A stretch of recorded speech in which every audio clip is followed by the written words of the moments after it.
at least 5'10". I feel like that's generous. I need him to be obviously in very good shape. I need him to have a full head of hair. That's very important to me. Okay. Be a Christian, but not take it too seriously. Like, I don't want to have to go to church every Sunday. But I also I don't want to get into fights over religion either. Sure, of course. I want him to have an impeccable wardrobe. I want his suits to be tailored. Mm-hmm. Oh, I want him to look good in greens and blues because those are complementary to what I look good in. Honey bun dreaming over there. Absolutely no jewelry. Okay. Absolutely no tattoos. Okay. Unless the only tattoo that would be acceptable. I gotta pause this. I know the lady wants to hit it with the pad. Like, shut up. You don't qualify. Shut your mouth. Would be a very small tattoo if he were in a secret society at an Ivy League university and was forced to get a tattoo that I would make a pass for. He was forced. I want him to be from a good family. I'll know what that means when I see it, or what more well said. I'll know what wouldn't satisfy that criteria when I see it. Okay. Urban married, no kids. I want to be his first wife. Our children are going to be his only children. Mm-hmm. No allergies. Has to like animals. I would prefer that he's a cat person, but if he's a dog person, that's okay. I think that's it. How soon can you find the man that satisfies this checklist?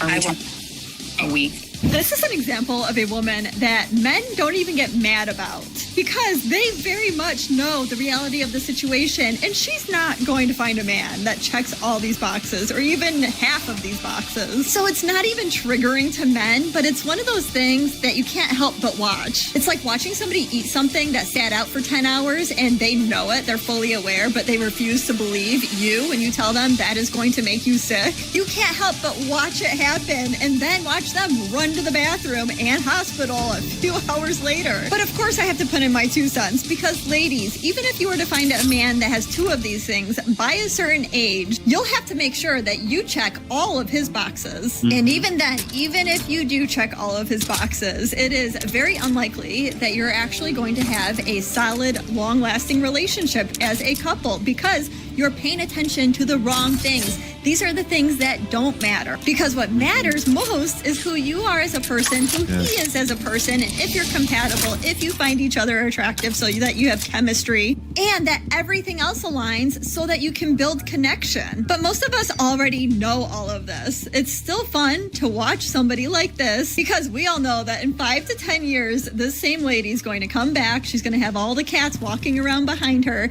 and she's going to start complaining about how there's no good men out there. Lady, it wasn't because of the men. It was because of you. You probably know Vistaprint for business cards, but did you know we print everything you need to brand your business? We print banners and signs that help you stand out, and must-have merch like tote bags, t-shirts, and hoodies. Right now, new customers can get 20% off with code NEW20, because if you need it, we print it at Vistaprint.com.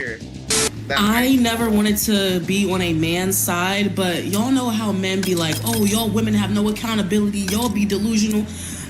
A lot of them be right about y'all, because look what this video I just came across my TikTok. You ever looked at somebody and you just be like, damn, I would have never thought you would be somebody's beard. Like, the way they carry themselves just never gave, like, I would let that man nut me with no ring. Like, no shade. I will not look for you. I will not pursue you. No ball fight.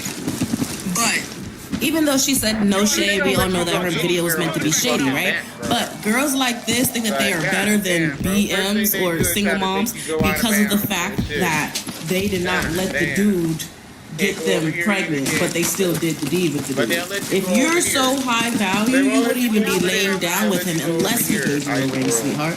Girls like her think that they are better than everyone else because they go to the clinic to get rid of the baby as opposed to the girl who kept the baby. Prime example, this comment right here. That would have been me, but I went to the clinic. It's another bird brain in the comments bragging about letting a man pour the milk in, and she went to the clinic. Probably paid for herself. I'm so happy that wives will come up here and tell these girls that a ring does not save you.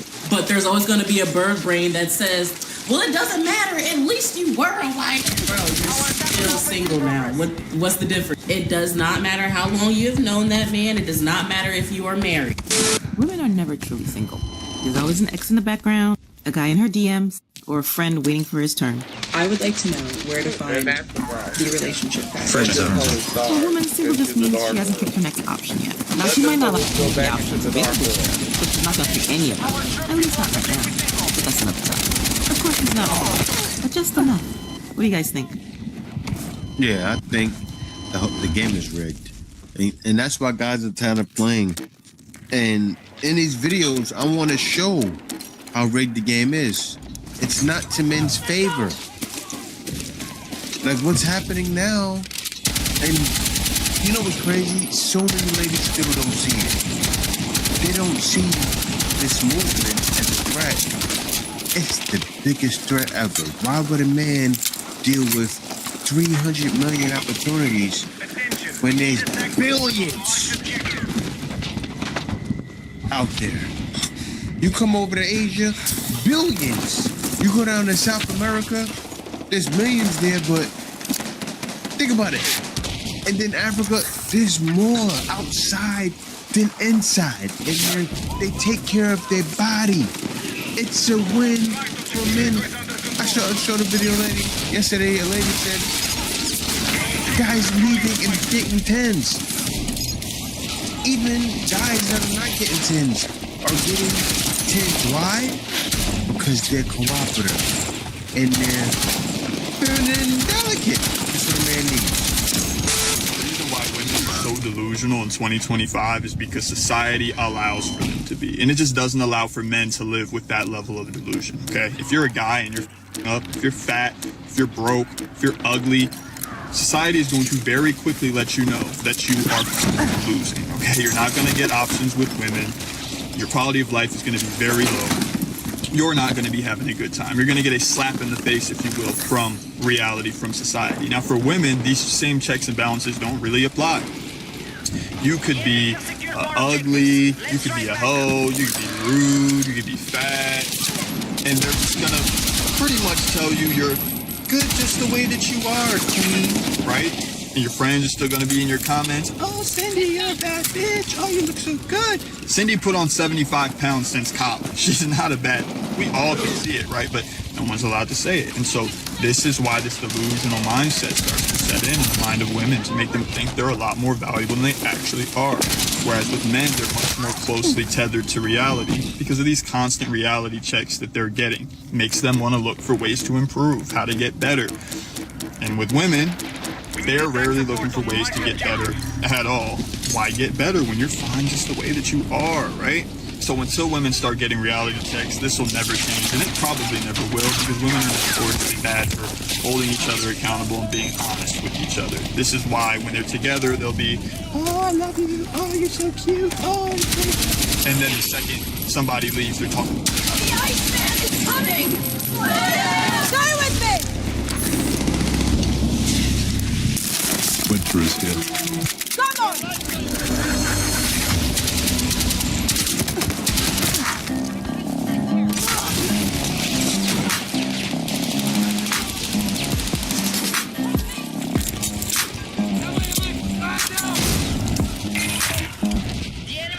So you want to start a business.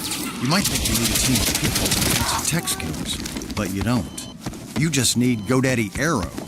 I'm Walton Goggins, and as an actor, I'm an expert in looking like I know what I'm doing. GoDaddy Arrow uses AI to create everything you need to grow a business. It'll make you a unique logo. It'll create a custom website. It'll write social posts for you and even set you up with a social media calendar.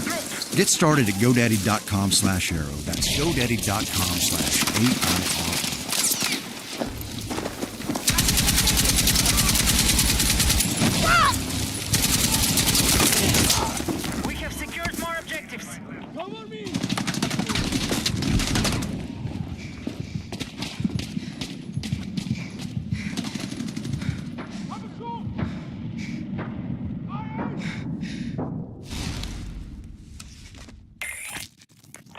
taken the lead.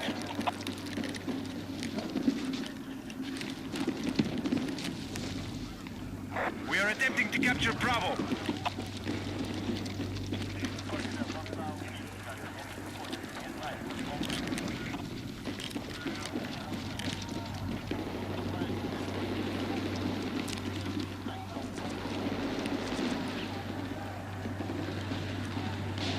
Hostiles are engaging objective Delta. How you make $40,000 a year, but you drive a Hellcat? I got out. I'm moving out of my high-rise apartment downtown, and I'm moving into a regular apartment with a white fridge.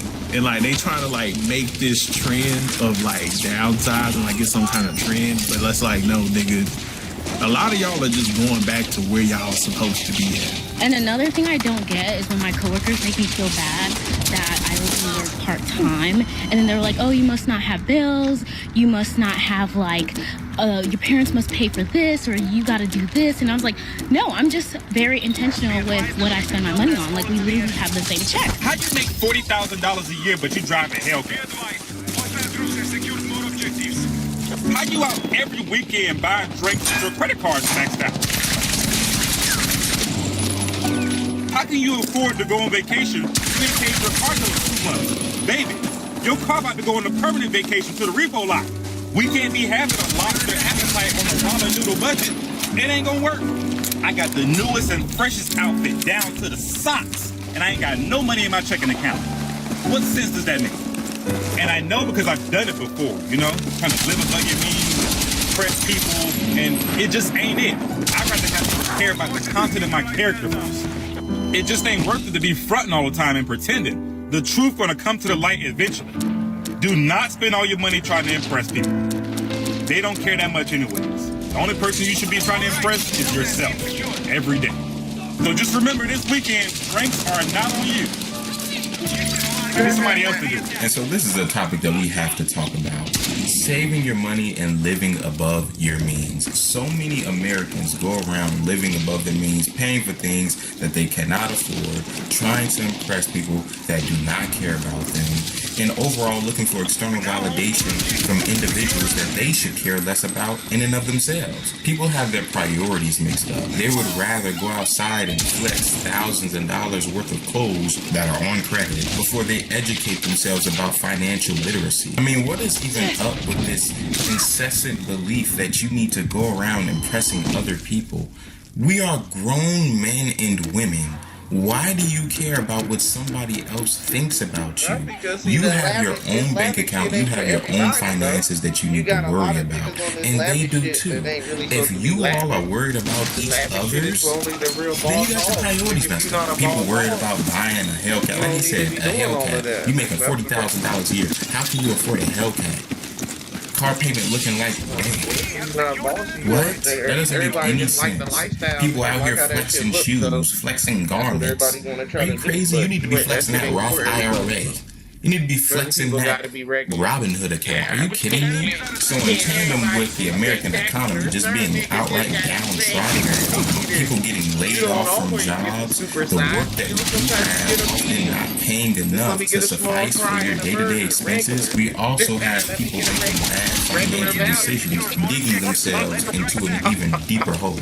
Yo, so y'all been seeing them videos of people that's doing shit like, selling a car. I got rid of my $900 car payment car so I could get a cash car, a 2003 Tahoe, and I don't have to pay a car note anymore. I love my 2006 Lexus that I have now because I don't have a car note.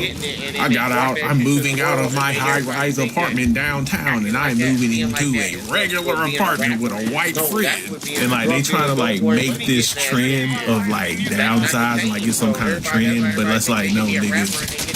A lot of y'all are just going back to where y'all supposed to be at. Just saying. Instead of just saying like, yeah, I was living above my means. I was trying to flex. I was doing shit I wasn't supposed to be doing. Y'all trying to make it like trendy or like this kind of new, just coin a new term for y'all living above y'all means. Like that's one thing about this economy right now is resetting this shit and putting a lot of people back to where they supposed to be. I'm just saying. I'm not saying that to sound elitist. I'm just saying, like, a lot of folks is out here living way above their means with all that, the imaginary money in their pockets from stimmy checks and all that type of shit. A lot of people was doing shit they had no business doing, living how they wasn't supposed to be living. Yeah, I'm meal prepping. Nigga, you eating leftovers because your ass can't afford the DoorDash and go out and eat every damn day for every damn meal like you was doing. The credit cards and shit. You got folks out here trying to like make couponing trendy and shit. Like, bro, that's the type of shit that y'all was supposed to be doing. A lot of people skip that being broke stage. You know what I'm saying? But this reset of the economy that's happening right now, the struggle, you know what I'm saying, that a lot of us went through in 2008, that recession. A lot of y'all hitting that right now. Y'all gonna feel it. So some of us already been, we used to buy store brand bag cereal. You know what I'm saying? Shit like that. A lot of y'all new motherfuckers, y'all new here. Cause just this time last year, y'all was literally arguing with folks like myself about going to Cheesecake Factory. Y'all was too good for that. Now y'all over at Applebee's talking about y'all need the 2 for $20. I'm just saying, y'all don't get mad at me. I can pull the footage. Y'all was too good for this regular shit. Now the economy is forcing y'all to do this shit. Come on now, don't make it trendy now. Trying to coin some cute little term for this shit. Like, nah, motherfucker, you was living above your means. Now you gotta go be on a budget and shit. This what a lot of y'all supposed to be. You weren't supposed to be in that brand new car. Your ass supposed to be up in that gas car.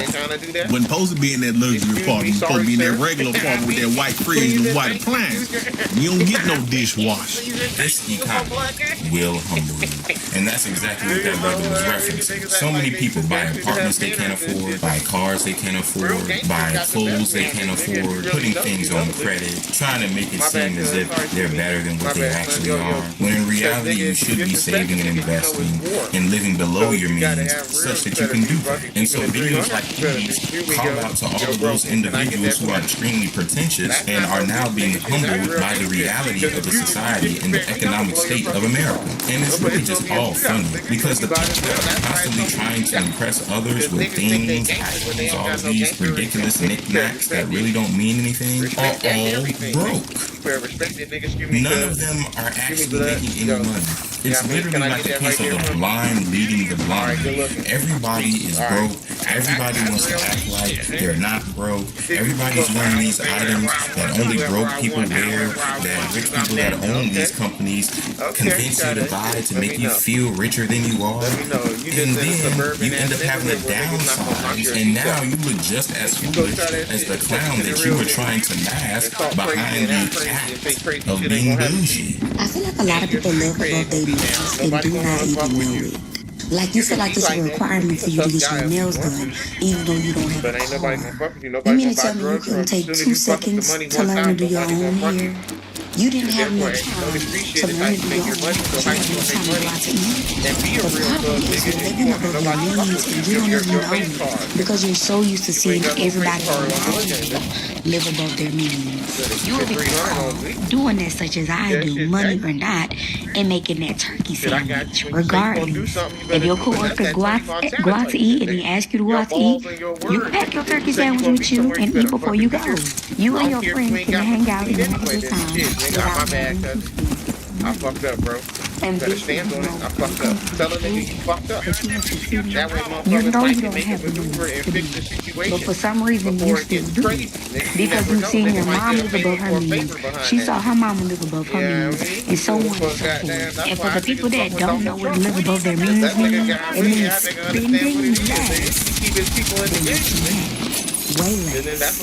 The problem is you get a raise and you spend more money. That money can go towards debt, savings, or anything else. But society says, girls, time to get in the car. Girls, time to get some new hair, new shoes, new this, new that. You didn't even need that. You was perfectly fine before, if you really want to be honest. All I'm saying is do better. Look at your account.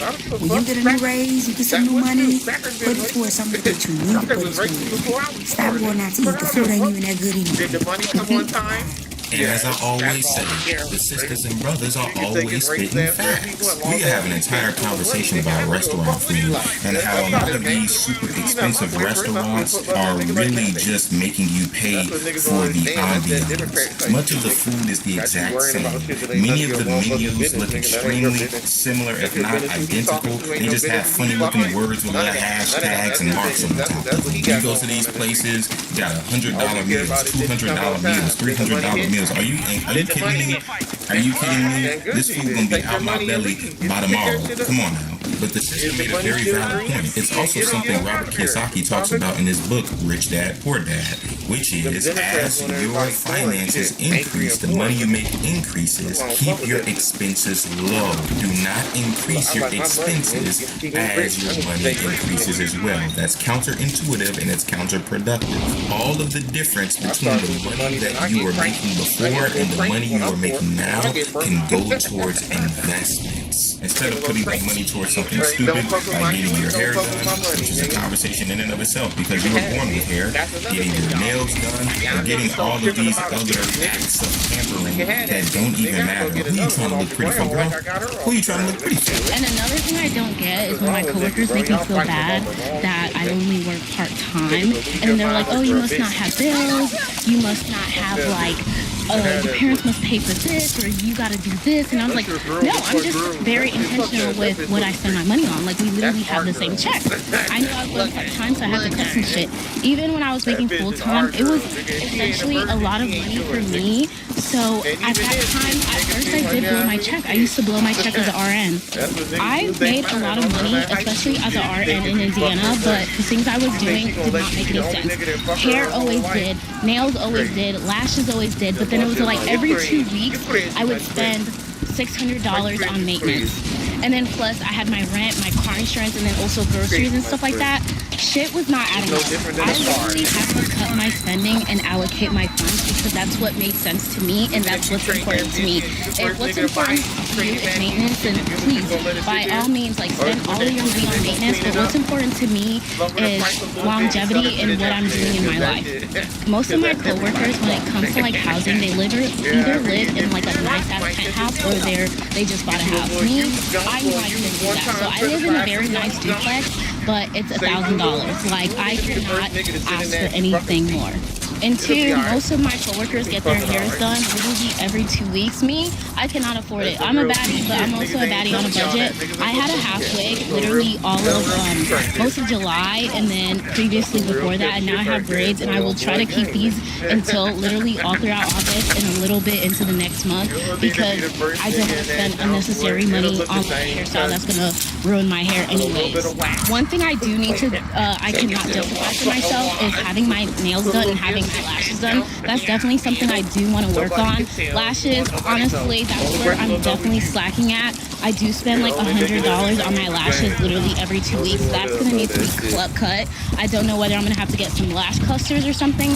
And then my nails, I don't know. If you guys have any advice, that definitely needs to be cut too. And then also a lot of cars, I spend a lot of money on groceries, which is something I'm going to have to do better on. Like, I'll try to do a full grocery shop and then at least make it last for 2 weeks. Now, this is a conversation that needs to be had amongst women especially. That maintenance is ridiculous. There is no reason why you need to spend all of that money on things that God gave you for free. Talking about eyelashes, hundreds of dollars for eyelashes, hundreds of dollars for hair, hundreds of dollars for nails. Are you crazy?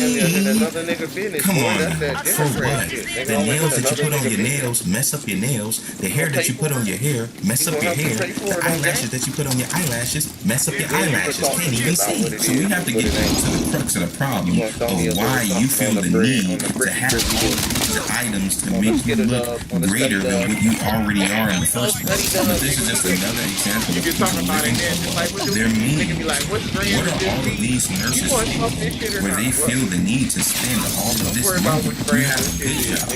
There are people who are willing to die to be in your position. and yet you're spending senselessly as if you can get a do-over. Come on now. But I am glad that this sister recognized the errors in her ways, and she's beginning to change her habits to make sure that they align with the financial future that is beneficial not only for her, but that could be beneficial to everyone. Everyone can benefit from taking a good look at their finances and seeing where they are overspending and seeing where they can save and invest instead. I moved into a place that I can't afford, and now I'm stuck. I recently moved into a luxury apartment, and though it is nice and I like it and all these other things, I realize that I can't afford it. And when I say I can't afford it, it does not mean I can't pay for it. Like, I have enough money to pay for it as far as money's in my bank account, but as far as like what I want to do in life, I can't really afford it. In a sense of, now I'm in a position where it's like, I'm here and I pay so much in rent, it's to the point where it's like, I can't even go on a trip.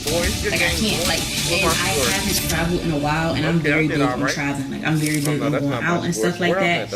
And I can't really do it as much as I would like to, because it's like, I can't afford it.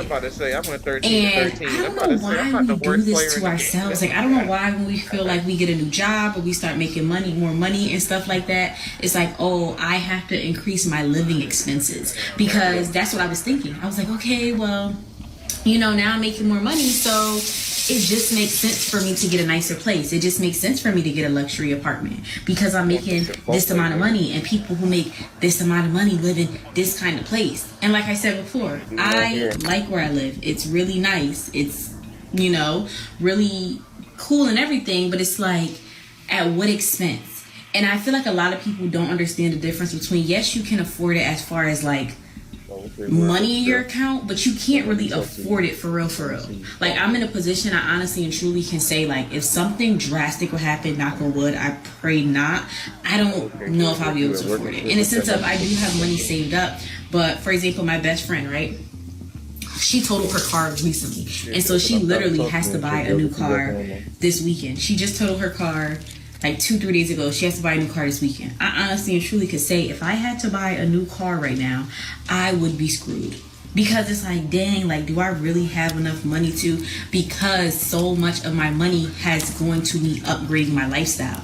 And I just feel like, I don't know, I just feel like we have this mindset in a sense of like, oh, when I start making more money, I have to drive a certain kind of car. I have to live in a certain kind of place. I have to be a certain kind of person. And it's like, the place I was living before, it was nothing wrong with it. It was nice. It was cool. I mean, it wasn't as quote unquote nice as the place I'm living now, but at the same time, it's like, what is it worth? At least before, you know, when I wanted to, I can go on trips and I can do different things. And it's just like the same problems that I was having before, I have again, because I feel like every time I want to, like, I level up my lifestyle, I feel like I have to level up all the problems with it. And it's like, that's why I truly never level up.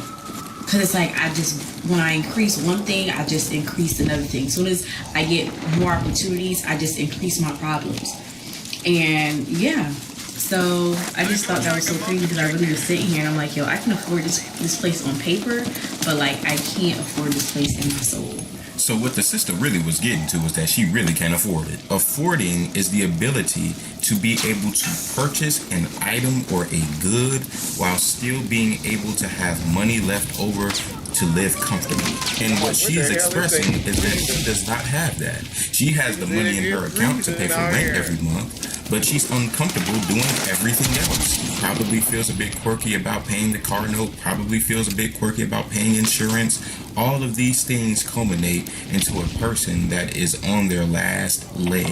And like she said, she can't comfortably go on trips anymore. In her previous apartment, she was able to. This is what happens when people live above their means, and just because their money and their financial intake increases, they then justify increasing their expenses as well. But what do you guys think about this video? I think it's a good conversation to have. Americans begin to become more aware of their finances and aware of the money they're spending and the opportunity cost where they could actually place this money in investments instead of spending it on senseless things looks like a new expensive apartment or on senseless goods that are really bad. Thank you for tuning into this video. Like, comment, and subscribe if you would like to see more, and I will see you in the next one.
Targeting objective Bravo.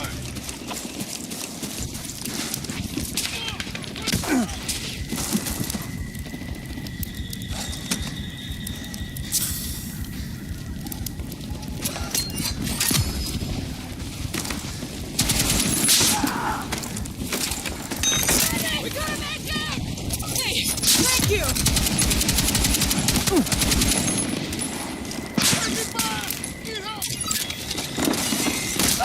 We need defensive support on the marked objective.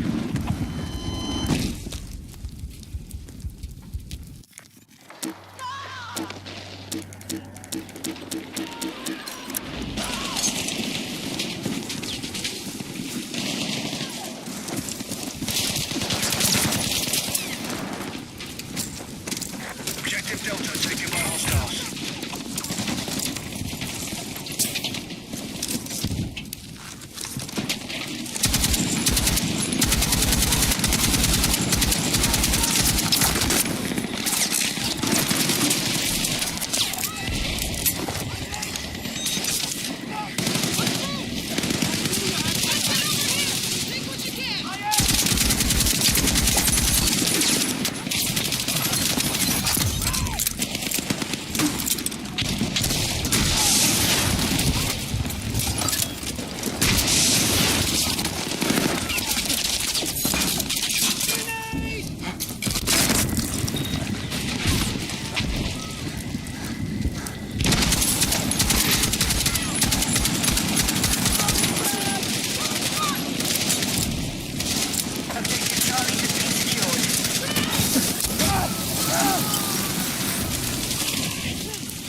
control objective Bravo.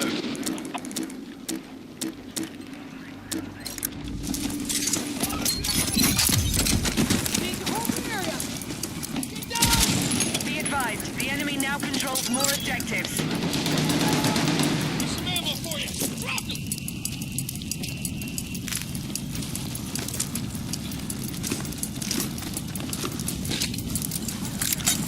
Got ammo for you.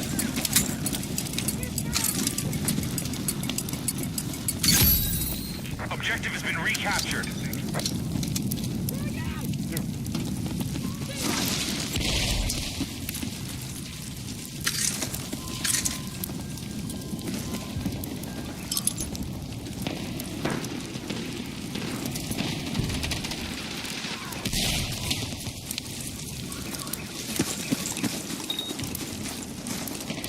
Be advised, Charlie is under attack.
Keep it going. We're targeting objective Delta. Enemy attack launched on Bravo. Objective Delta has been neutralized.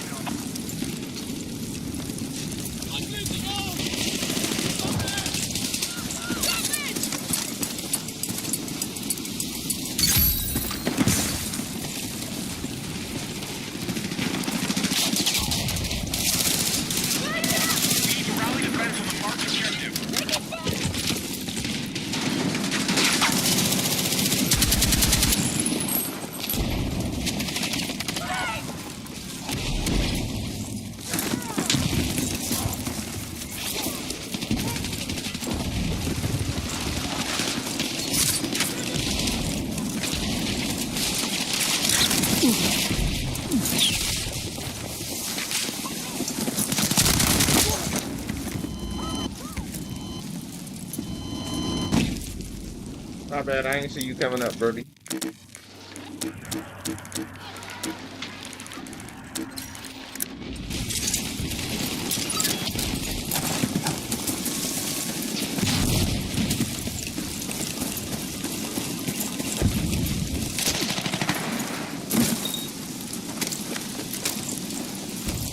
We are moving on objective Echo.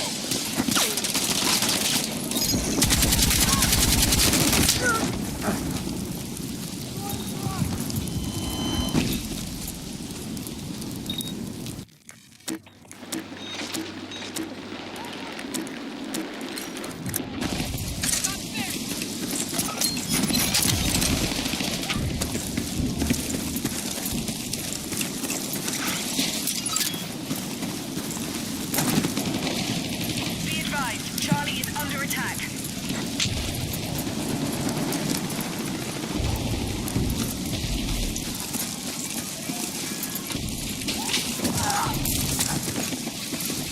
We are moving on objective Echo.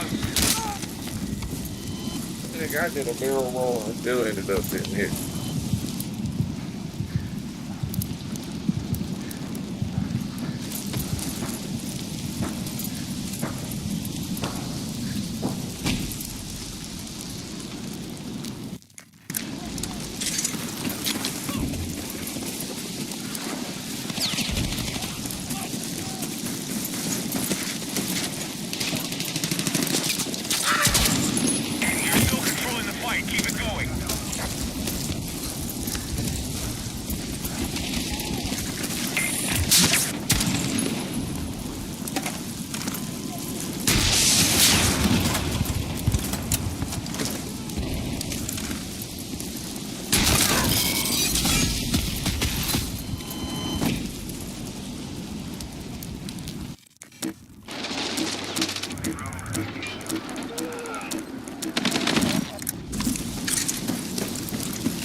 attacking objective Charlie.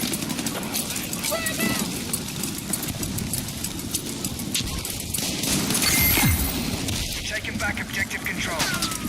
Come on! It's a rally defense for the last objective. Keep this up and the fight is ours. Let's get it done.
Forex trading is my first love, if you like, when it comes to investing. I enjoy it. But of course, you can't just, get carried away with that kind of thing. You need to be able to sit down and work out a strategy, a plan that's going to work well for you financially, building your wealth and allowing you to invest in other things.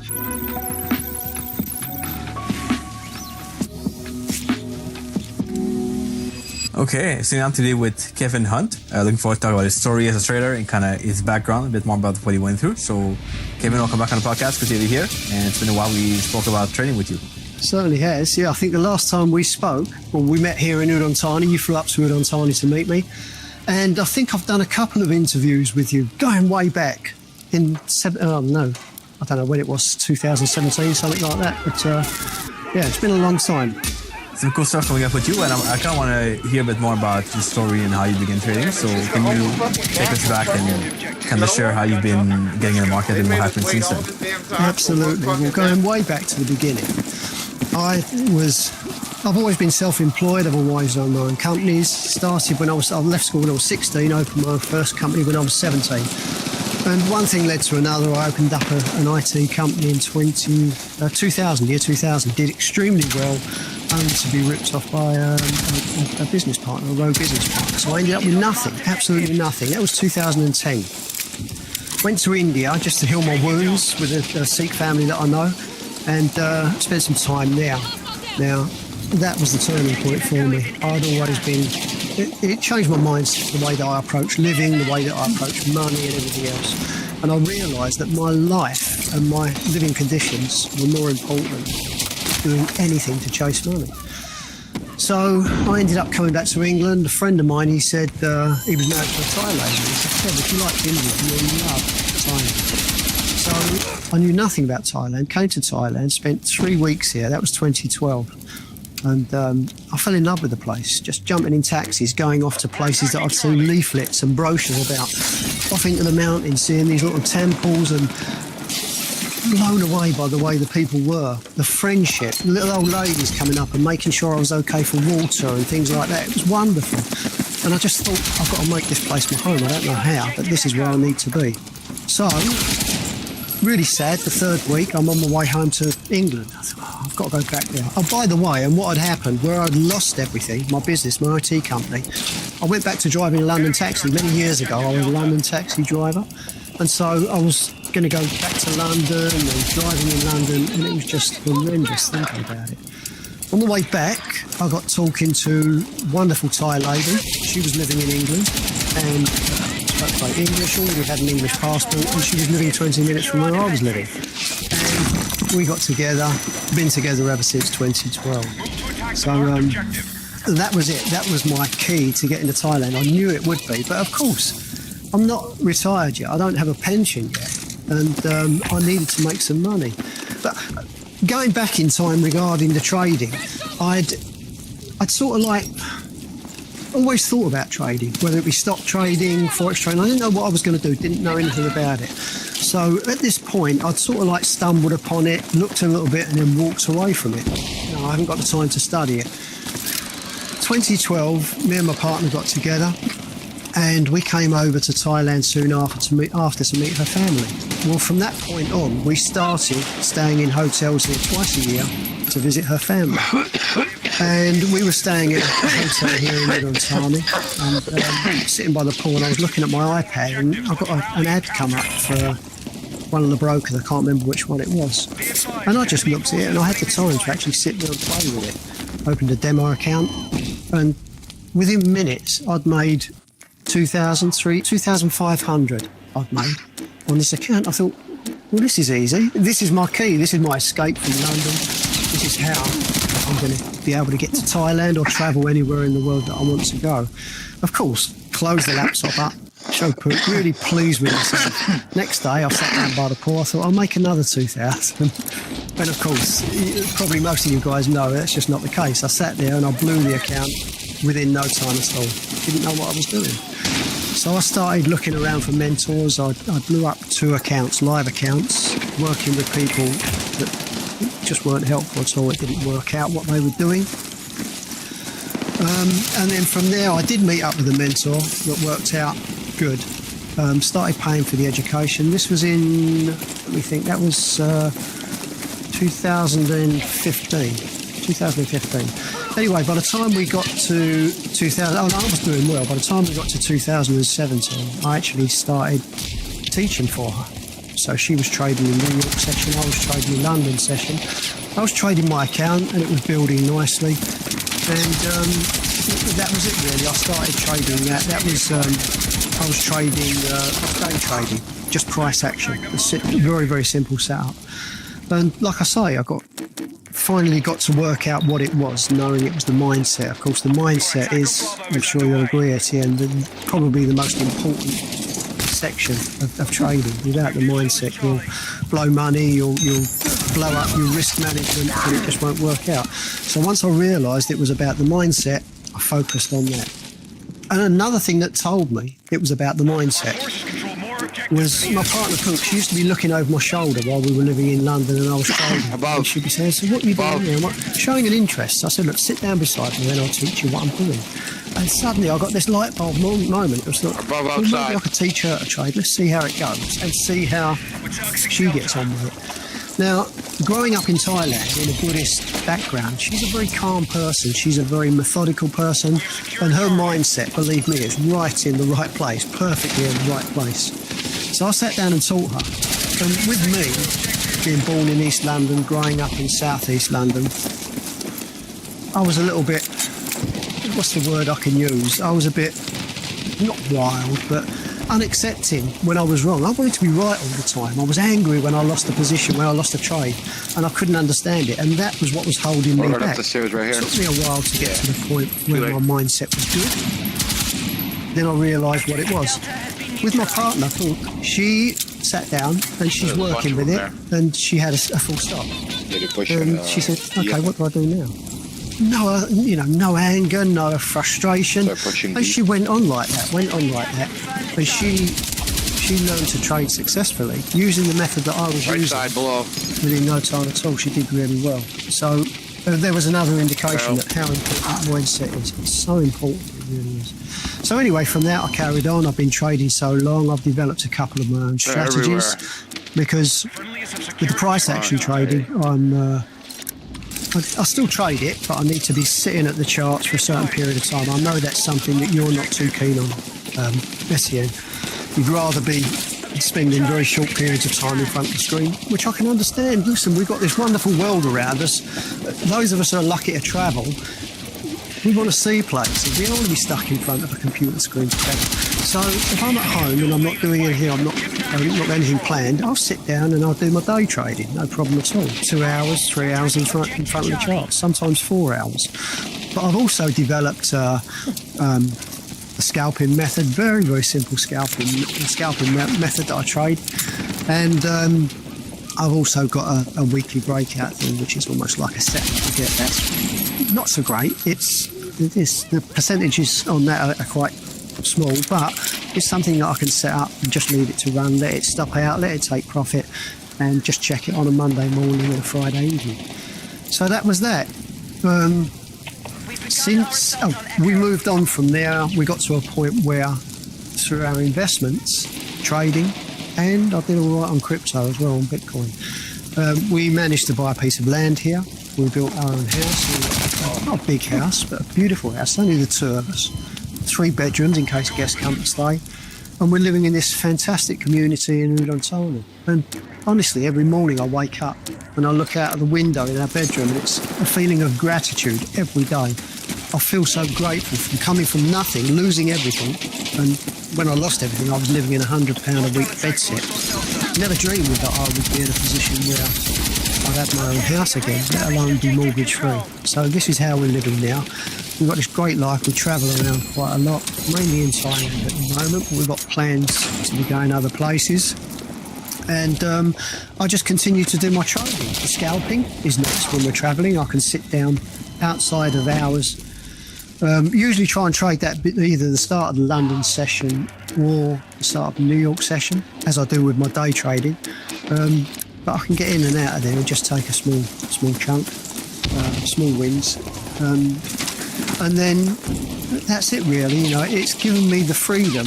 It's given me the freedom to be able to live this life. And honestly, I swear to you, I'm so grateful, I'm so happy that I stumbled across it, worked with it, and persevered, because it does take some perseverance. There's loads of times where I just felt like giving up. And I know, again, you were the same, Messi, and you know, you get to a point where it's frustrating. What am I doing wrong? And it's got to a point now where I'm well past that. So that was 2015 when I started and I became consistent and profitable. 2017 I started teaching. Just recently it got to a point where I've been working with my mentor for 8 years and I just thought it was time to make a change. So I've pulled away from that now and been speaking to Etienne, and Etienne can tell you a little bit more about that, I'm sure, and where it's leading. We'll kind of get to that in a minute. I just want to go back and figure out what was the hardest part of learning how to trade for you? What was the hardest kind of experience you had to go through? I suppose, first of all, getting rid of that, it was like a mix of mindset, because you need to get rid of that idea that, you know, we're going to be rich overnight, you're going to have everything you want. You can't do that. And if you risk your capital to the extent where you would be if you were lucky, you're going to blow it anyway. You absolutely guarantee that, 100%. It's got to be a very, very methodical process that you lay out regarding risk management and how much you're placing and whatever position you take, and accepting the losers. You know, you'll never ever win as a forex trader or any trader until you can accept the losses. You've got to accept those losses before you can win.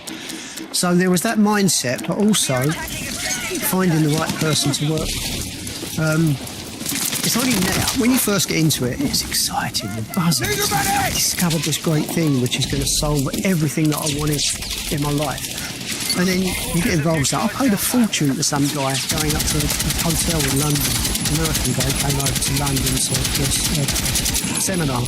And he had these people on stage, and honestly, I'm sitting there thinking, why on earth did I pay all that money for this? Within the first 30, 40 minutes, it was obviously, I don't know, it was just like, it was all for show, and it was all about him making the money out of me.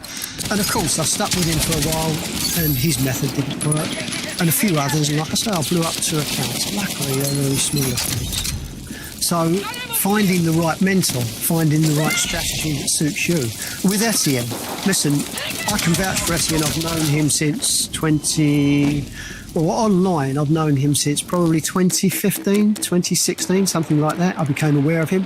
he's been here ever since, and he's constantly showing people what to do. The reviews are great and everything else, so that works. Whereas me, at the start, I didn't know anyone. Oh, he looks good.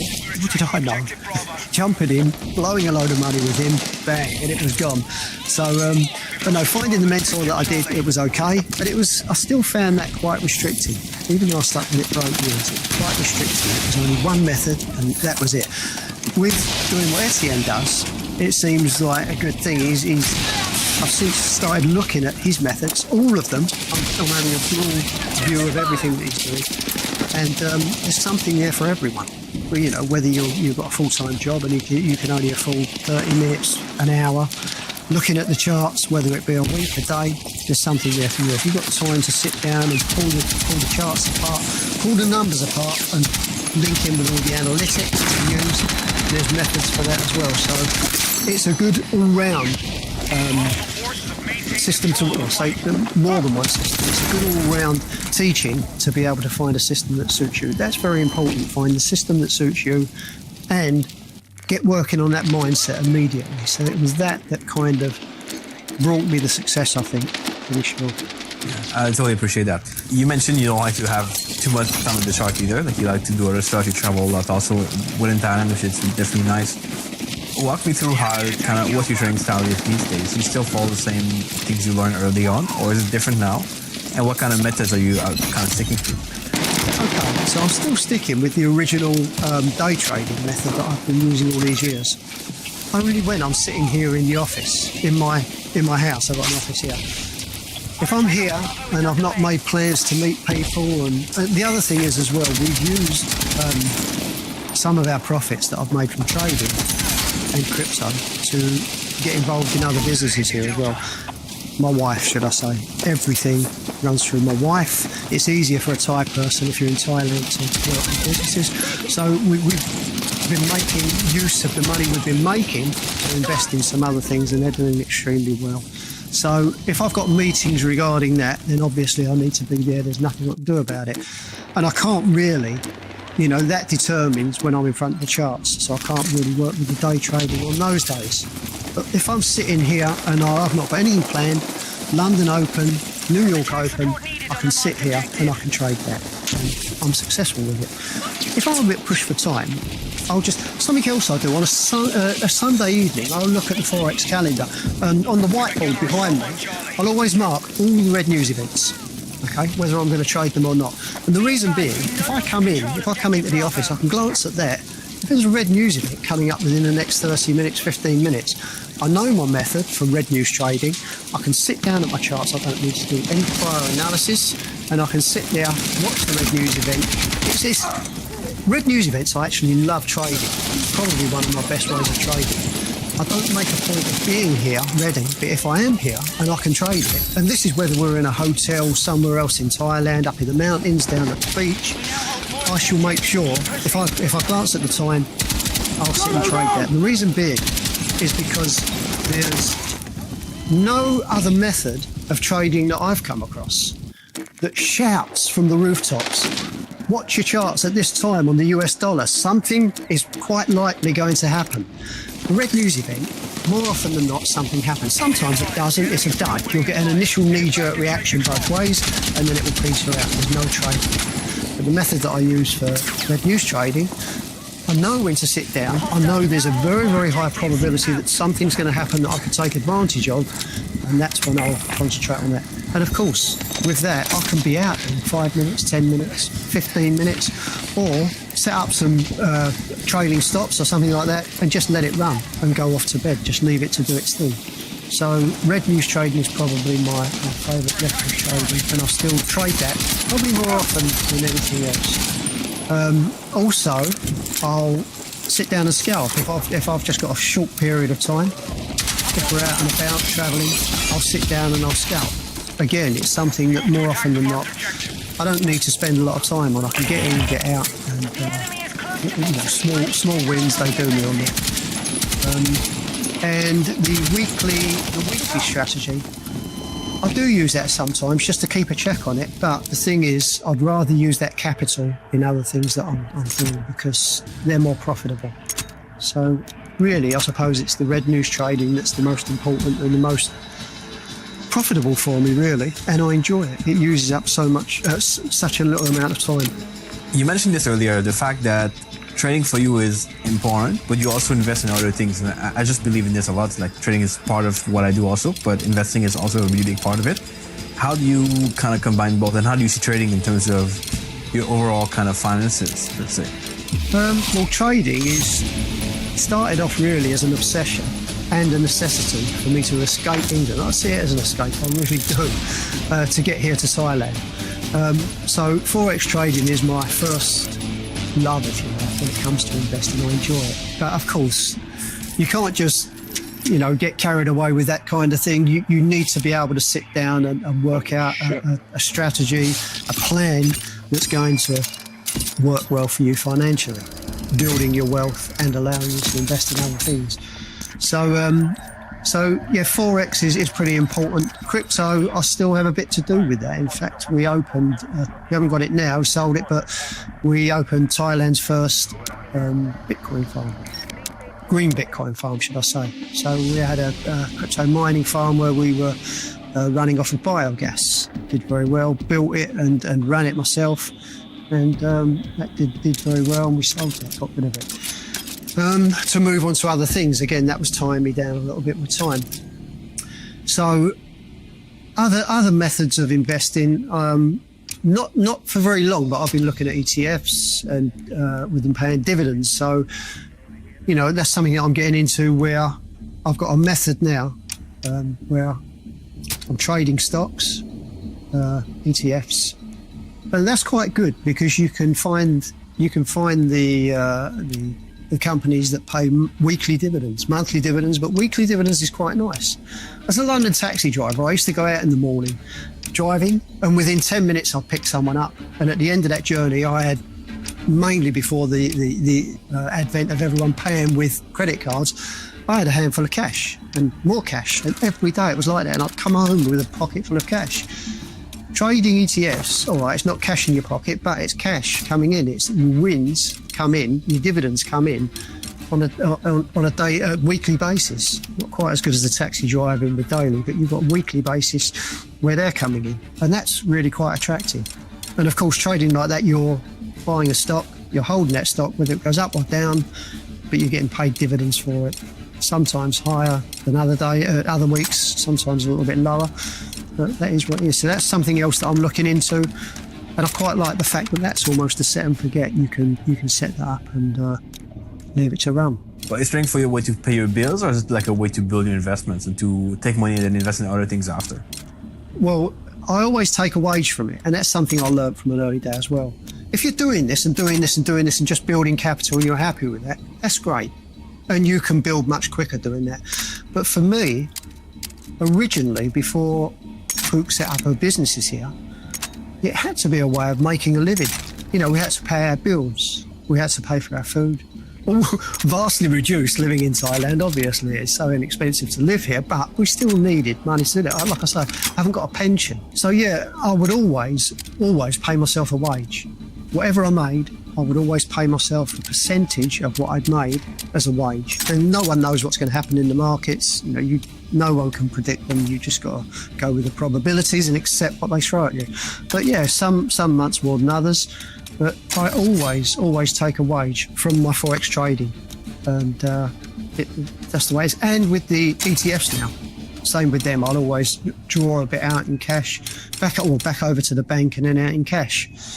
But at the same time, I obviously want to build the capital for longer term and obviously increasing the profits that I'm making. Not percentage-wise, but dollar-wise. So, yeah, I'll leave a bit in there to grow. I'm really excited because Kevin's going to be back on the channel quite a few times in the coming months for sure. He's going to partner with us, work with us at Disaster Trade on helping traders get profitable and scale up their trading. So it's going to be a fun adventure. I look forward to see how he's going to be able to teach and the stuff that he goes in depth on. You'll see him on a few videos coming up for sure. He's going to be there. It's going to be teaching his methods, also kind of looking at what we do and applying what we do as well. It's going to be a fun experience, and look forward to see how that progresses. That was something that I was really looking forward to, because pulling away from the teaching I was doing before, I didn't realise how much I would miss it. And, all right, I can carry on doing what I'm doing. But at the same time, being able to interact with others and being able to help others, that is really important to me. You know, I've always said, give even if you've only got a little, whether that be like getting yourself a coffee and dropping your loose change in the charity box, or even smiling at a stranger on the street. You're giving something to that person, and it could mean a lot to them. And with the trading, knowing the position that I was in, feeling helpless back in England all those years ago, not knowing how I was going to get away and get over to where I wanted to be, get to where I needed to be. I didn't know how I was going to do it. In the end, I found how to do it. And if I can just spark something for anyone and give them the opportunity to start moving towards that freedom. And I'm not saying, listen, guys, learn trading and all come to live in Thailand.